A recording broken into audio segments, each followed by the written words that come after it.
අද මධ්‍යම රාත්‍රියේ ඉඳලා ඉන්ධන මිල සියලුම ඉන්ධනවල ඉන්ධන මිල යම් තාක් දුරකට වැඩි වීමක් සිද්ධ වුණා. අපි මේ ගැටලුව ඇත්තටම පැහැදිලි කරගන්න ඕන. මේක තවමත් තේරෙන්නේ නැති මිනිස්සු ගොඩක් ඉන්නවා මේ වෙනකොට. මේකට හේතුව තමයි මේක රටේ ප්‍රශ්නයක් නෙමෙයි. මේක රට ඇතුලේ ඩොලර් නැතිවීමක් නෙමෙයි. පහුගිය කාලවල සිද්ධ වුණේ රට බංකොලොත් වීම මිසක් ලෝක ප්‍රශ්නයක් නෙමෙයි. හැබැයි මේක මේ වෙනකොට ලෝක තත්ත්වයක් බවට පත් වෙලා තියෙනවා. ඒ කියන්නේ ලෝකේ යුදමය වාතාවරණයත් එක්ක තමයි මේ දේ සිද්ධ වෙලා තියෙන්නේ. ඉතින් පැහැදිලිවම අපි දන්නවා වර්තමාන රජය සම්පූර්ණයෙන්ම මේ දේවල් වලට නිවැරදිව බුද්ධිමත්ව ක්‍රියා කරනවා කියලා අපිට පැහැදිලිවම පේනවා. ඒ වගේම තෙල් කෝටා එක වැඩි කරා.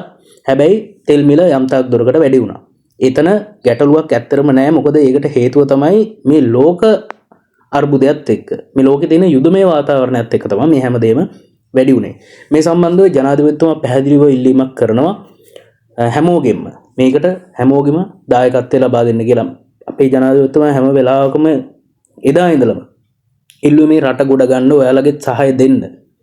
මේක ගැන තැන් තැන් වල කියව වොයිස් කට් දීදී රට වැටෙනකම් බලාගෙන ඉන්න නැතුව සම්පූර්ණයෙන්ම මේකට සහයෝගය ලබා දෙන්න කියලා තමයි අපේ ජනාධිපතිතුමා ඇත්තටම ඉල්ලුවේ.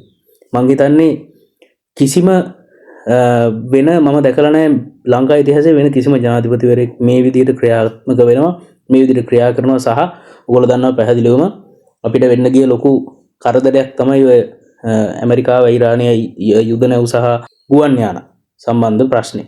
ඒකට පවා මේ ගැටලුව निराකරණය කරපු විදිහ බුද්ධිමත්ව සහ කොන්දක් ඇතුව කරපු විදිහ අපි පැහැදිලිවම දැක්කා. ඒ කියන්නේ අපිට මෙතන රජයේ කිසිම ගැටලුවක් නැහැ කියන එක තමයි අපිට පැහැදිලිවම කියන්න තියෙන්නේ. අපි යමු ජනාධිපතිතුමා කරන විශේෂ ප්‍රකාශයක ඒක අහන්න ඉවරනකම් එතන පැහැදිලි කිරීමක් කරනවා එතුමා කොයි වගේ තත්ත්වයක්ද සහ කොහොමද ඔයගොල්ලන්ගේ සහාය අවශ්‍ය වෙන්නේ කියලා. අපි යමු වීඩියෝ එකට. අපිට එනවා සැපයුම් මාර්ගයේ ඇතිවෙන ගැටුම විසින් අපිට යම් ව්‍යාකූලත්වයක් මතුවලා තියෙනවා. අපි උපරිම උත්සාහ කරනවා විශ්වාසවන්ත ලෙස මේ සැපයුම් ජාලය ශක්තිමත් කරන්න. ඒ සඳහා අපි හැමදෙනාම කැබිනට් මණ්ඩලයේ විශේෂම අමාත්‍යංශ ලේකම්වරු ඒ ශේෂ්ත්‍ර වගකීම් නිලධාරි මාතෘ විශාල වේසක් දරනවා. මම දන්නවා තෙල් සංස්ථාවේ නිලධාරීන් දවස් දෙකක් එක දිගට ඇහැරලා හිටියා. ඊයේ රාත්‍රියේත් අපි සාකච්ඡා කරුණේ පෙරේද රාත්‍රියේත් එහෙමයි. ඒ නිසා නිදි ඒ අදාළ ශේෂ්ත්‍ර නිදියන්නේ නැතුව වැඩ කරමින් ඉන්නවා. ඒ මොකක් වෙනුවෙන්ද?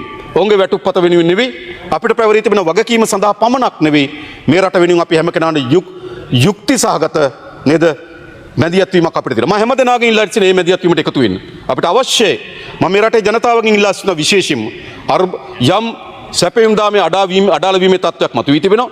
ඉන්ධන මිල ඉහළ යාමේ තත්ත්වයක් මතුවී තිබෙනවා. ඒක අපි සමනය කරගමු. ඒ සඳහා අවශ්‍ය වන සහාය මැදිහත් වීම සියලු ප්‍රජාවගෙන් අපේක්ෂා කරමින් මම නතර වෙනවා. බොහොම ස්තුතියි කරු කතානායකතුමා.